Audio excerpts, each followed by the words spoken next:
A bid can start too late, even when the ITT arrives exactly when expected. That may sound strange at first. If the tender lands on schedule, the portal opens, the documents are downloaded, the timetable is clear, surely the bid has started on time. But in practice, the formal tender date is not the real start of the bid.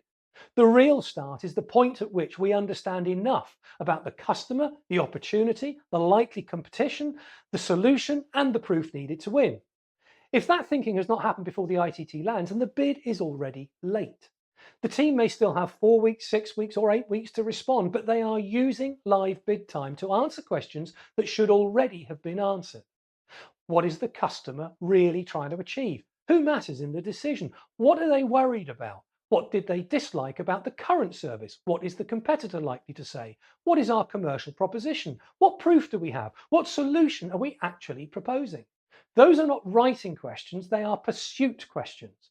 And if they are still open after the tender lands, the bid team is forced to do two jobs at once. They have to build the proposition and write the response at the same time. That creates pressure everywhere. Kickoff becomes a discovery meeting instead of a launch meeting. Subject matter experts get pulled into basic fact finding instead of solution validation. The bid manager has to chase information that should already be owned. Writers start drafting before the win themes are stable. Reviewers come in later and say, this does not feel sharp enough, or where is the proof, or do we really know that this is what the customer cares about? Then the solution moves, the evidence changes, the narrative changes, and the timetable gets squeezed. This is why bids can feel rushed, even when the official response period is reasonable. The rush is not always caused by the ITT timetable, it's often caused by weak readiness before the ITT. A useful phrase is this: ITT day should be conversion day, not discovery day.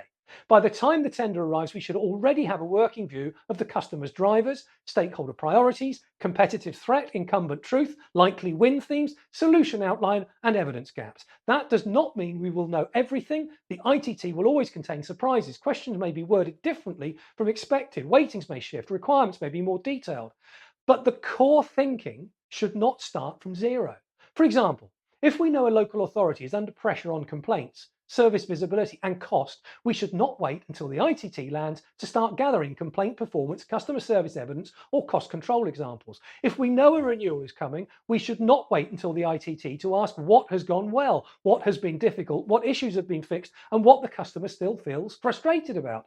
If we know a competitor is likely to lead with technology and low-risk mobilization, we should not wait until drafting to decide how we will counter that story. The pre-ITT phase should produce a simple readiness position. What do we know? What do we still need to know? Who owns the gaps? What proof is ready? What needs fixing before we bid? What decisions must be made before writing starts? This is not about creating bureaucracy, it's about protecting the live bid period.